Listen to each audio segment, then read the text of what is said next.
நண்பர்களே, மகாகவி பாரதியாரின் இலக்கியமானது உலகின் மிகப் பழமையான தமிழ் மொழிக்கு ஒரு சீர்மரபினைப் போன்றது. மேலும் உலகின் மிகத் தொன்மையான மொழி தமிழ் என்பதிலே நமக்கெல்லாம் பெருமிதம் மிக்க உண்டு.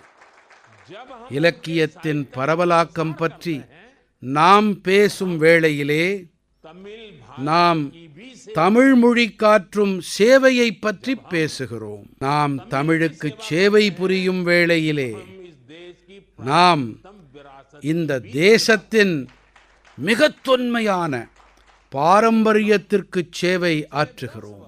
சகோதர சகோதரிகளே, கடந்த 10 ஆண்டுகளின் தமிழ் மொழியின் பெருமையின் பொருட்டு தேசமானது அர்ப்பணிப்பு உணர்வோடு செயலாற்றி இருக்கின்றது.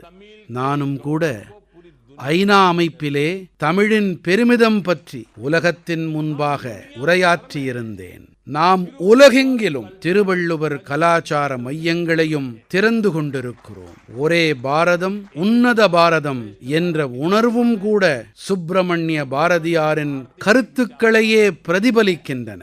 தேசத்தின் பல்வேறு கலாச்சாரங்களை இணைக்கும் சிந்தனையோட்டத்தை பாரதியார் எப்போதுமே பலப்படுத்தி வந்திருக்கிறார். இன்று காசி தமிழ்ச் சங்கமம் போன்ற நிகழ்ச்சிகள் இதே பணியையே செய்து வருகின்றன. இதனால் தேசமெங்கிலும் மக்களுக்கு தமிழ் மொழி பற்றி தெரிந்து கொள்ளவும் கற்றுக்கொள்ளவும் ஆர்வம் அதிகரித்துக் கொண்டே வருகின்றது.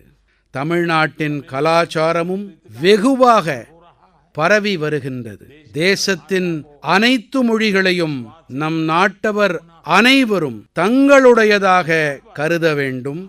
அனைத்து மொழிகளின் மீதும் பாரதீயர்கள் அனைவரும் பெருமை பாராட்ட வேண்டும் என்பதே எங்களுடைய உறுதிப்பாடு. நாங்கள் தமிழ் மொழி போன்ற பாரதிய மொழிகளுக்கு ஊக்கமளிக்க வேண்டி தாய்மொழியில் உயர்கல்வி கற்க முடியும் தேர்வினை கூட இளைஞர்களுக்கு அளித்திருக்கின்றோம்.